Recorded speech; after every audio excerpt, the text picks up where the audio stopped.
ہمارا رب اکیلا ہے۔ جب ہم کہتے ہیں ربنا تو ہم اپنے رب کو پکار رہے ہوتے ہیں، التجا کر رہے ہوتے ہیں، اور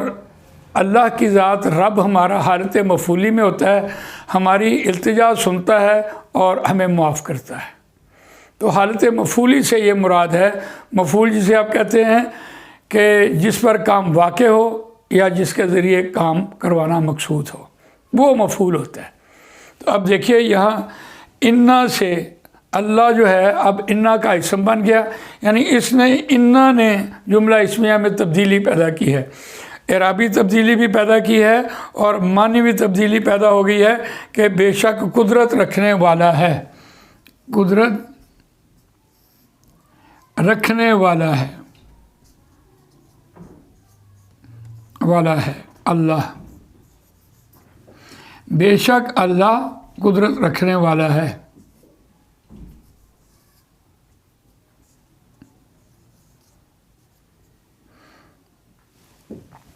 اس مثال سے جو بات ہمارے سامنے سمجھ آ رہی ہے وہ یہ ہے کہ یہ باقی جو حروف ہیں انا کا انا، لیتا، لالا، لا کے نا، جیسے انا کے اپنے معنی ہیں بے شک کے،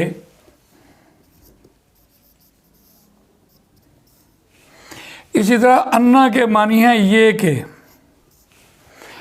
اور کأنا کے معنی ہیں گویا کے،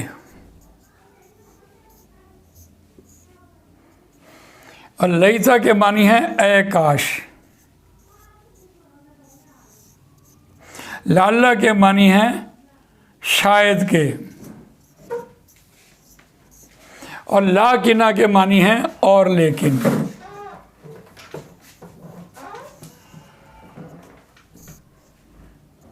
لیکن یہ معنی اس کے ہر حرف کے جو معنی ہوتے ہیں وہ ہمارے سامنے آ گئے۔ جب ہم یہ کہہ رہے ہوتے ہیں انا تو یہ جملے کے درمیان میں آ رہا ہوتا ہے، اس کا انا کا معنی کبھی بھی بے شک نہیں ہوا۔ اچھا، کانا گویا کے، لیتا گویا کے بھی پچھلی عبارت کو ختم کر کے نئی عبارت کی بات ہو رہی ہوتی ہے، لیتا اے کاش، لعلہ شاید کے، یہ معنی اس کے آ رہے ہوتے ہیں۔ ہم باقی حروف کو عربی گرامر کے اعتبار سے، چونکہ یہ انا جو ہے اس کا نام ہے سارے کا یہ مشبہ بالفعل، یعنی یہ حروف جب کسی جملے کے ساتھ آئیں گے، شروع میں آئیں گے، تو اس جملے کی جو تشبیہ ہے اب فعل کے ساتھ ہو جائے گی۔ ہم نے دیکھا کہ رکھنے والا ہے وہ فعل کے ساتھ اس کی تشبیہ ہو گئی ہے، کام کرنے والے کے اعتبار سے ہو گئی ہے۔ تو اسی طرح یہ سارے جو ہیں حروف یہ مشبہ بالفعل کہلاتے ہیں، اور اس میں ہم دیکھتے ہیں کہ انا کی یہ بہنیں کہلاتی ہیں۔ انا سے جو تبدیلی آتی ہے بالکل اسی طرح انا سے بھی وہی تبدیلی آ رہی ہوتی ہے، جو مبتدا ہے وہ انا کا اسم بھی ہو جاتا ہے اور خبر جوں کی توں رہتی ہے۔ ہم اس پر اب قرآن مجید کی مثالیں دیکھتے ہیں کہ یہ اللہ تعالیٰ کی ذات جو ہے وہ مفعولی حالت میں کب ہوتی ہے، اور جیسے ہم نے ابھی آپ کے سامنے ایک فعل کی مثال دی تھی، مشروط کی مثال دی تھی، اور سنیے، اوفو بعہدی اوفی بعہدکم وایایا فارہبون، تم میرے ساتھ کیا وعدہ پورا کرو گے تو میں تمہارے ساتھ کیا ہوا وعدہ پورا کروں گا، اگر تم میرے ساتھ وعدہ کیا پورا نہیں کرتے تو پھر میں بھی نہیں تمہارے ساتھ وعدہ پوری، اللہ کہتا ہے تم مجھے یاد کرو گے تو میں تمہیں یاد کروں گا۔ لیکن یہ بات تھی فعل کی، ورب کی، لیکن اسم میں حیران ہوں کہ قرآن مجید کی بے شمار مثالیں ہمارے سامنے آتی ہیں کہ اللہ تعالیٰ کب حالت مفعولی میں ہوتا ہے۔ دیکھیے ہم پڑھ رہے تھے، ایک آیت آپ کے سامنے میں رکھتا ہوں، آیت کا حوالہ آپ کو دوں گا۔ وہ آیت ہے وَدَّ كَثِيرٌ مِّنْ أَهْلِ الْكِتَابِ لَوْ يَرُدُّونَكُمْ مِّن بَعْدِ إِيمَانِكُمْ كُفَّارًا حَسَدًا مِّنْ عِنْدِ أَنفُسِهِمْ مِّن بَعْدِ مَا تَبَيَّنَ لَهُمُ الْحَقُّ فَاعْفُوا وَاصْفَحُوا حَتَّى يَأْتِيَ اللَّهُ بِأَمْرِهِ إِنَّ اللَّهَ عَلَىٰ كُلِّ شَيْءٍ قَدِيرٌ۔ اب یہ جو آیت ہے یہ آئی ہے پہلے پارے میں اور وہاں دیکھیے اگر اس کے ترجمے کی طرف ہم جاتے ہیں تو چاہا بہتوں نے اہل کتاب میں سے بدّ کثیر من اہل الکتاب لو یردونکم من بعد ایمانکم کفارا، تمہارے ایمان لانے کے بعد تمہیں کفر کی حالت میں لے جائیں، حسدا من عند انفسہم، کیوں ایسا ہوا؟ ان کے جی میں حسد ہے کہ نبی اکرم صلی اللہ علیہ وسلم تشریف لے آئے اور ان کی توریت اور ان کو معزول کیا گیا۔ تو اب اے مسلمانوں تم کیا کرو؟ فافو، تم درگزر کرو، وصفہو، اور سنی انسنی کرو، حتیٰ یاتی اللہ بامرہ، یہاں تک کہ اللہ اپنا فیصلہ سنا دے گا۔ اگر تم ان کو معاف کرتے رہو گے اور نوٹس میں نہیں ان کی باتیں لے کے آؤ گے تو تم ڈیوائیڈ نہیں ہوگے، وہ تمہیں ایشوز چھوڑ کر تمہیں ڈیوائیڈ کر کے اپنا مقصد حل کر رہے ہوتے ہیں۔ اور کتنی خوبصورت آیت ہے، اور پھر ساتھ کہا ان اللہ علی کل شیء قدیر، بے شک اللہ ہر چیز پر قدرت رکھنے والا ہے۔ تو اس آیت سے یہ ثابت ہوا کہ یہ ان اللہ جب بھی قرآن مجید میں آتا ہے بات مشروط کر رہا ہے۔ اسی طرح دیکھیے وَلِكُلِّ وِجْهَةٌ هُوَ مُوَلِّيهَا، واسطے ہر ایک کے کوئی نہ کوئی سمت ہے، کوئی نہ کوئی جہت ہے، کوئی نہ کوئی پرائرٹی ہے، کوئی نہ کوئی ترجیح ہے۔ ہوا مُوَلِّيهَا جملہ اسمیہ ہے، وہ اس پر کاربند ہے، وہ اس پر لگا ہوا ہے، وہ اس کی طرف پھرنے والا ہے۔ مسلمانوں تم کیا کرو؟ فاستبقوا الخیرات، تم نیکیوں میں سبقت لے جاؤ۔ اگر تم نیکیوں میں سبقت لے کر جاتے رہے تو تمہاری پرائرٹی سب کی ایک ہی ہو جائے گی۔ اینما تکونوا، جہاں کہیں تم ہوگے تمہاری محنت کو اکٹھا کر دے گا اللہ، اور تمہیں سب کو اکٹھا کر دے گا، چونکہ پرائرٹی جو ایک ہو گئی۔ تو پھر حتیٰ یاتی اللہ بامرہ ان اللہ علی کل شیء قدیر۔ تو دیکھیے انا سے میں نے آپ کو دو مثالیں دی ہیں کہ جو قرآن مجید سے انا جب بھی آتا ہے مشروط ہونے کے حوالے سے آتا ہے۔ اور بھی ہم دیکھتے ہیں سورہ توبہ کی آیت نمبر 78 ہے، ان اللہ یعلم سرہم و نجواہم، بے شک اللہ جانتا ہے وہ چھپاتے ہیں ان کا چھپانا اور ان کی سرگوشی کرنا، وَأَنَّ اللَّهَ عَلَّامُ الْغُیُوبِ، اور یہ کہ اللہ، اب یہاں دیکھیے پہلے انا آیا اور بعد میں انا آیا، تو انا سے درمیان میں آنے کی وجہ سے یہ کہ اللہ ہر چیز کا غیب کا علم، چھپی ہوئی باتوں کا علم جاننے والا ہے۔ شروع میں انا آیا بے شک کے حوالے سے، درمیان میں انا آیا یہ کہ اللہ ایسا کرنے والا ہے۔ اسی طرح قرآن مجید میں ایک صورت ہے سورہ منافقون آیت نمبر 4 ہے، اس میں کأنہم خشب مسندہ، مرکب توصیفی بطور خبر بنی ہوئی ہے، اور کأنہم جو ہے اس کے ساتھ ضمیر آئی ہے، کأنہم۔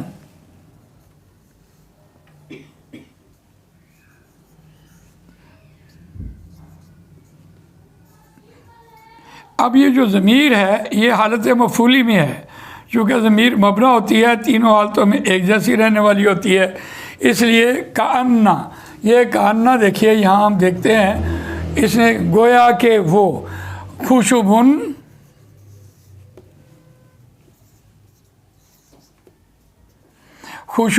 مسندہ،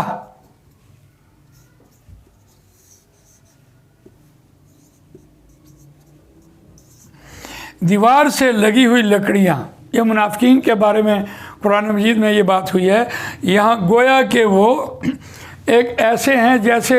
دیوار کے ساتھ لکڑیاں جو گیلی ہوتی ہیں ان کو خشک کرنے کے لیے، دھوپ میں رکھنے کے لیے دیوار کے ساتھ لگا دیتے ہیں، اسی طرح جب مردہ کوئی ہوتا ہے تو ان کا اسی طرح کا حال ہوتا ہے۔ تو یہ دیکھیے اسی طرح، اور لیتا اور لعلہ جب بھی قرآن مجید میں آئے گا، یا لیتنی کنت ترابا، اے کاش میں مٹی ہوتا، یہ سورہ نبا کی آیت آخر میں آئی ہے۔ اور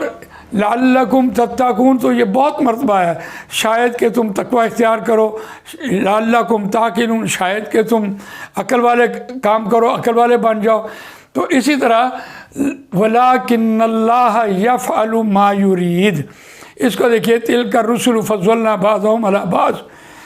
مِّنْهُمْ مَنْ كَلَّمَ اللَّهُ وَرَفَعَ بَعْضَهُمْ دَرَجَاتٍ وَآتَيْنَا عِيسَىٰ ابْنَ مَرْيَمَ الْبَيِّنَاتِ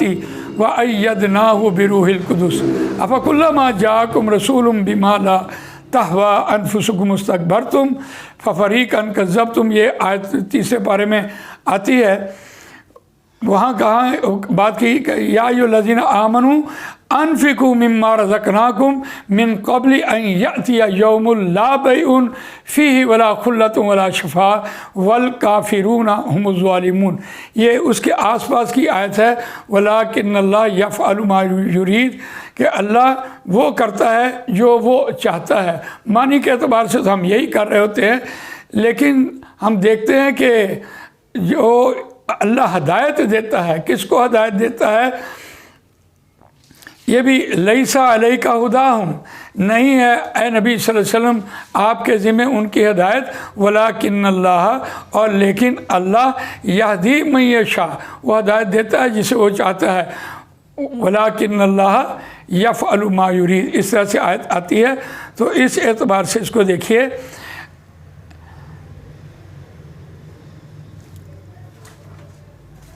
اس کے بعد ایک اور بڑی خوبصورت بات ہے، وہ یہ ہے کہ یہ جو ضمیر ہے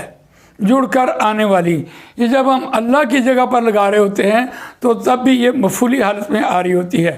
تلک آیات اللہ نتلوها علیک بالحق وانک لمن المرسلین، وانک، اب بات ہو رہی تھی انک لیتا لیکن ان اللہ لمن المرسل، یعنی بے شک اللہ، البتہ انکا، بے شک آپ، یعنی نبی اکرم صلی اللہ علیہ وسلم کے بارے میں یہ بات کہی جا رہی تھی، یعنی انا کے ساتھ جب ہم ضمیر لگائیں گے، انکا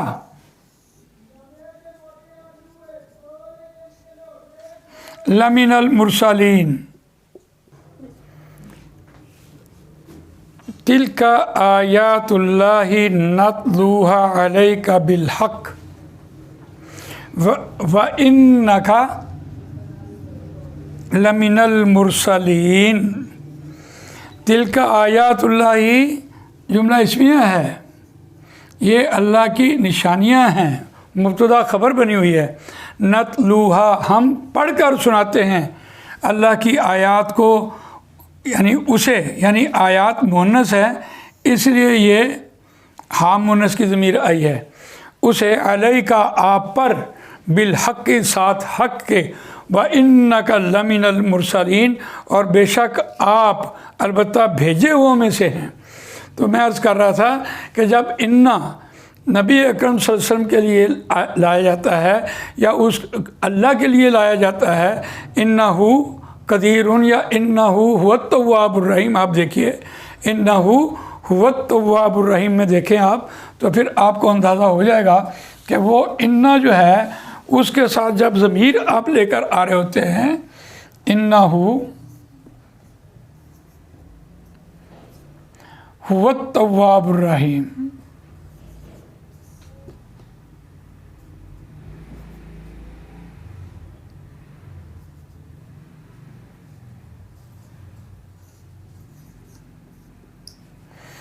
تواب الرحیم۔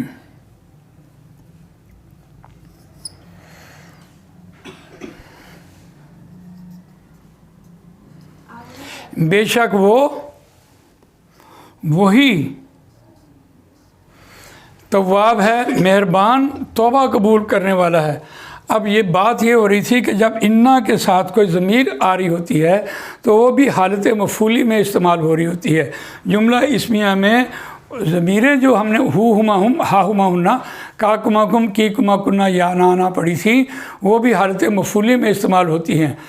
جملہ اسمیہ میں یہاں مفعول استعمال ہوتی ہیں، اور ہم انشاءاللہ آگے آپ کو بتائیں گے کہ جب فعل کے ساتھ ہو کی ضمیر آئے گی تو وہ بھی وہاں مفعول بے بن کے آئے گی۔ تو آج ہم نے آپ کے سامنے انا کے ساتھ جو تبدیلیاں آئی ہیں، معنوی اور اعرابی تبدیلی، اور یعنی انا سے انا کا اسم اور انا کی خبر بن کر آ رہا ہوتا ہے۔ اب جملہ اسمیہ میں آج ہم نے تاکید کے اسلوب پڑھے ہیں۔ اللہ تعالیٰ مجھے آپ کو قرآن مجید پڑھنے، سمجھنے، اس پر عمل کرنے، اس کو دوسروں تک پہنچانے کی توفیق عنایت فرمائے۔ جزاک اللہ خیر۔